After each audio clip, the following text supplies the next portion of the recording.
What is up, y'all? It's your boy Aniki coming at you with another My Hero Academia review for My Hero Academia Chapter 346. So if you haven't read it already, you already know you gotta go. But for everybody else, let's go. You already know we do the page-by-page breakdown. Let's get right into it because we're picking off with the UA squad. First confirmed heroes that we got for sure in this battle against Shigaraki that are slated to be here are Sun Eater, Edshot, Bakugo, Nijire, Mirko, and Genus. Now, it's worth noting here that while I haven't seen any other heroes, we know that they did specifically make it a point to have this be the anti-Shigaraki team. Decent number of melee combatants with the ability to go mid-range and do some lockdown so that to limit his options while still allowing for people to kind of go in close for the finishing blow. That seems to be the idea behind this particular team comp anyway, with Edshot being faster and being someone who can get close to Shigaraki and maybe do quick distraction blows but not necessarily take him out, whereas you have somebody like Mirko who's supposed to have finishing power, Bakugo or Nijire who can kind of blast through, and we've already seen that a 100% blast from Nijire can cause some damage to Shigaraki back during the war arc. So we have some argument for why these people being chosen is an actual good idea, or an established precedent, I should say. With them talking to each other and kind of clarifying, okay, we understand that Deku is not here right now. I don't know what happened. He got pulled away. Sun Eater immediately kind of talking about this is one of the main points of our strategy. We have to address this, and Nijire kind of immediately looking to maintain things. That cheery attitude of hers kind of coming into play here, which is like, we got to let everybody know. Immediately looking for the solution to create a better scenario for them and focusing on optimizing, whereas Mirko kind of does that thing she did back in the war arc, where she decides that she wants to be able to kind of charge ahead. So she's like, whatever, this party started, so we're going to just attack. She's ready to fight regardless.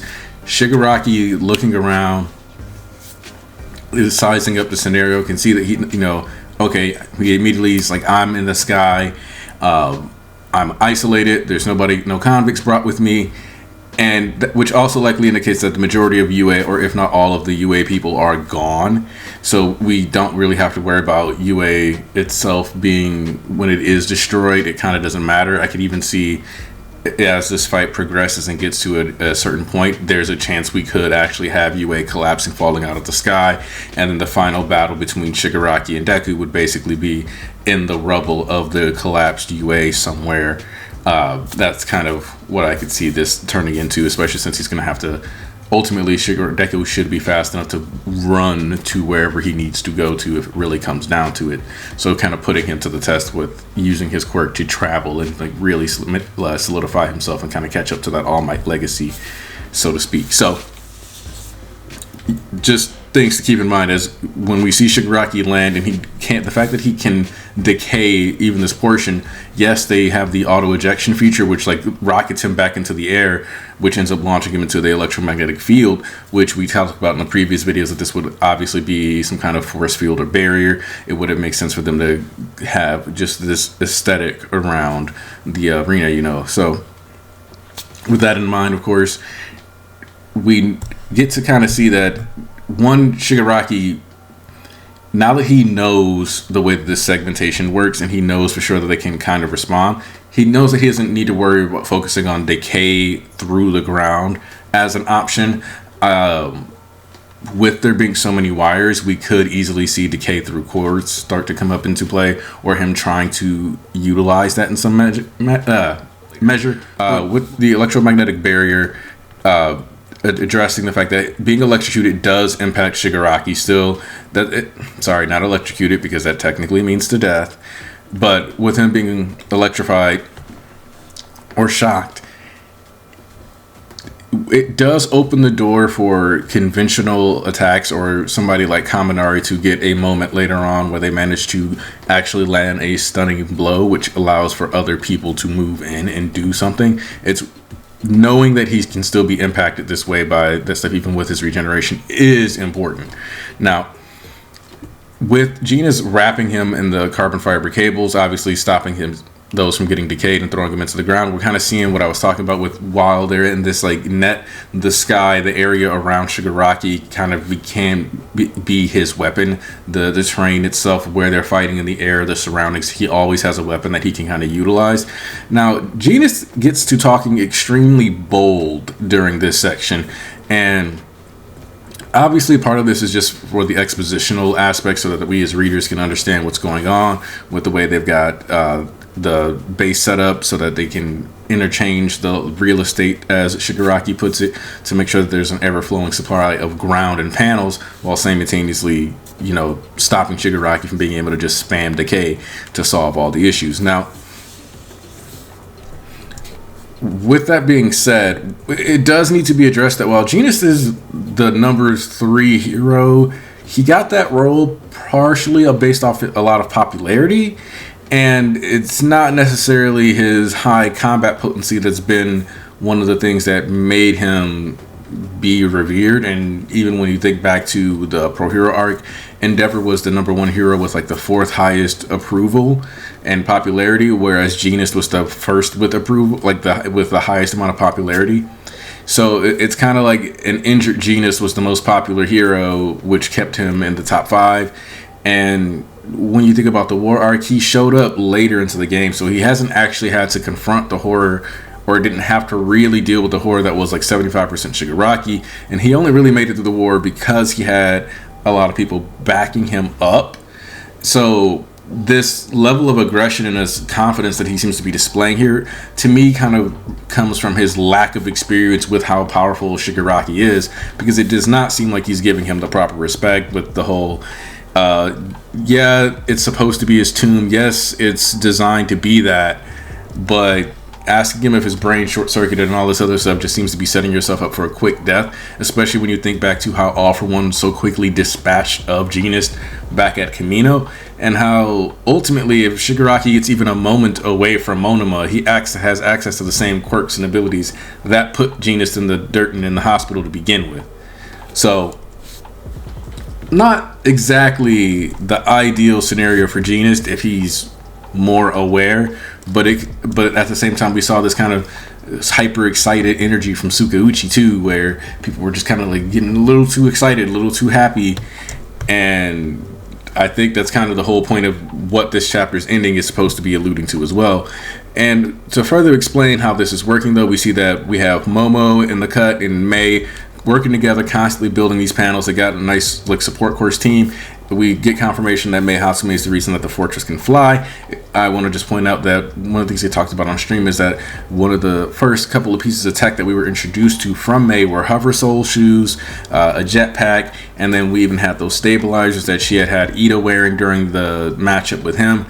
So it's kind of like all of these different forms of propulsion and stabilization being brought together on a much larger scale with extra people to help her, and everybody actually working to make her ideas become a reality has allowed her to elevate to this level of making all of UA fly. And I think this is kind of also to show that they've been in an environment fostering Mei Hatsume, and especially when they said before provisional license exam she had made over 100 some contraptions, and that was when she wasn't living on campus. So her moving to campus, living on campus, and getting to actually operate and deal with the stuff and regularly around the clock more or less allows her to be at a point where this progress is more like a reward for her staying true to her passions and ideas and letting her be a hero in her own way.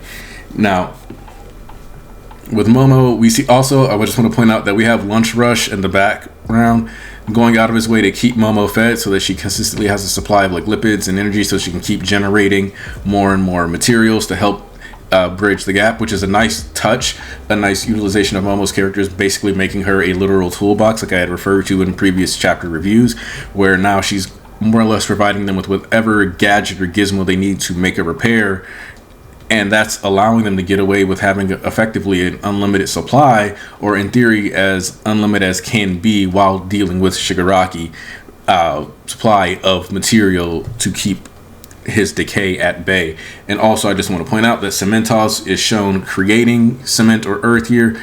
It technically shouldn't be a surprise, but I thought it was worth noting just because previously every time we saw him manipulate concrete or cement, it was stuff that was already existing on the ground, not him generating it out of his own hands.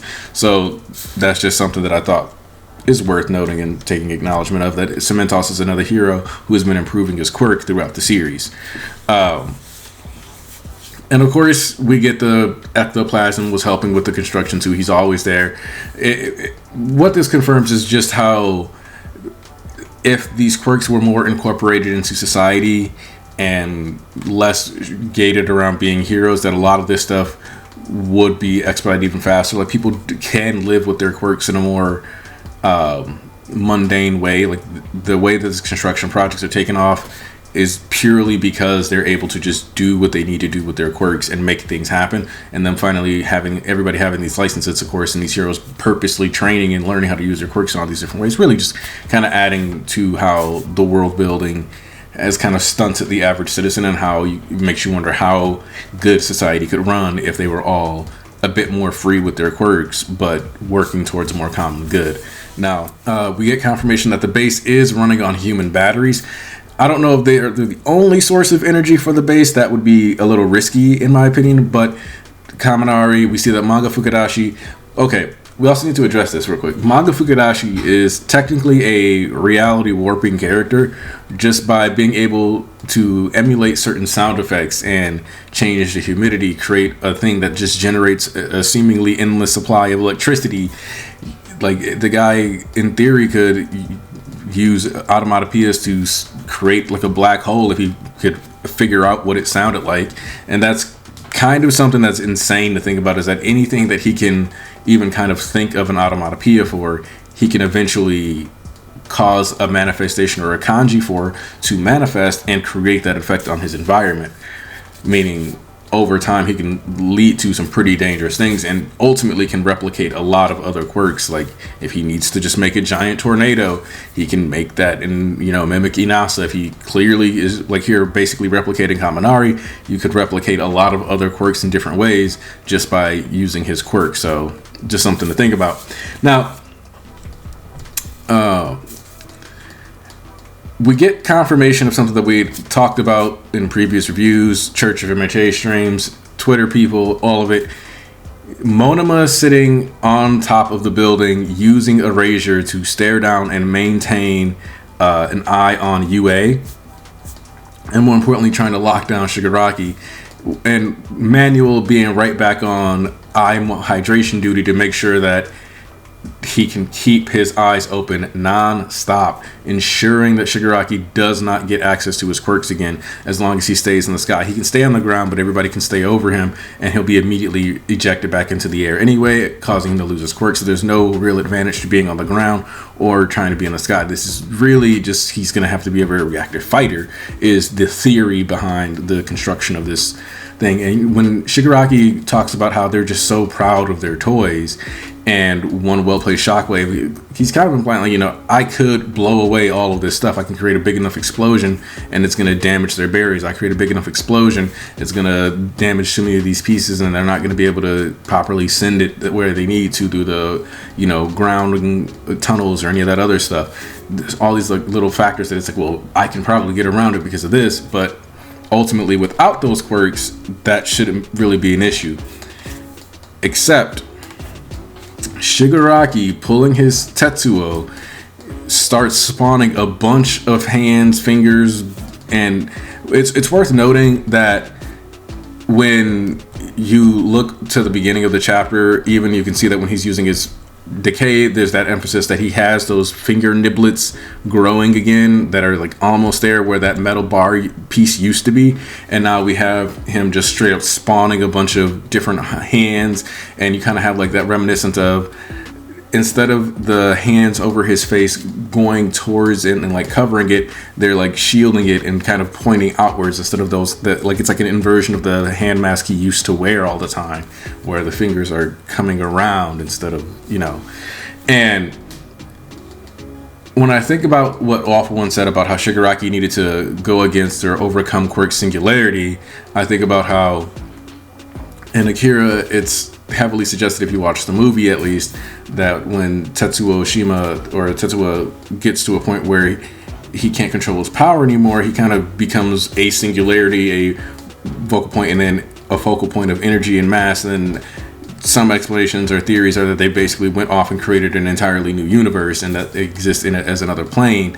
And to a certain degree, I think what beating quirk singularity is, or getting past that, is kind of like the true unification with your quirk. What it means to go beyond that is like, you basically, even if you are an emitter type quirk user, it isn't like you're activating your quirk. It's no longer like activating an expression of a quirk, but rather it's you are your quirks. So in this sense, it's basically like being everybody's like a heteromorph. If Aizawa looks at a heteromorph, they don't lose their ability to be that heteromorph. They don't lose their second arms or any of that other stuff. So in turn, him being able to regenerate or grow new limbs can be very much perceived the same way now, where it's him healing and being able to make new limbs isn't an expression of his quirk genetics. It's an expression of a manipulation of his body itself, or the natural state of his physiology.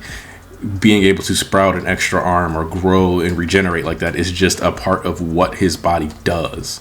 It is no longer a quirk, which I think this would also suggest that there's actually a bit of a separation between quirks and the user typically, and this is like the true synchronization of it, where it's actually incorporated into who he is, which does bring up some other questions about the origin of quirks and how we've kind of talked about before, where it doesn't necessarily seem to operate fully the same way that a true evolutionary period would activate, or especially since it doesn't seem to have been like thousands of years, but only a couple hundred, or maybe even 150 at most.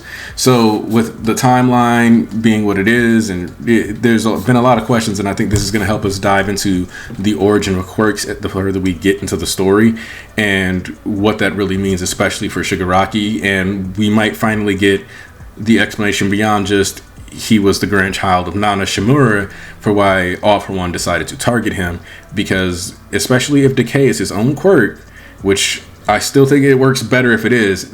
What this is us getting a chance to find out what made Shigaraki or Tenko Shimura so special, and why he was the perfect candidate for the All For One and all this other stuff. We need to figure out what's going on, and I believe it's what we've hinted at with Eri and what we've hinted at with him. These post-singularity, or these singularity babies that exist and kind of even end up representing things like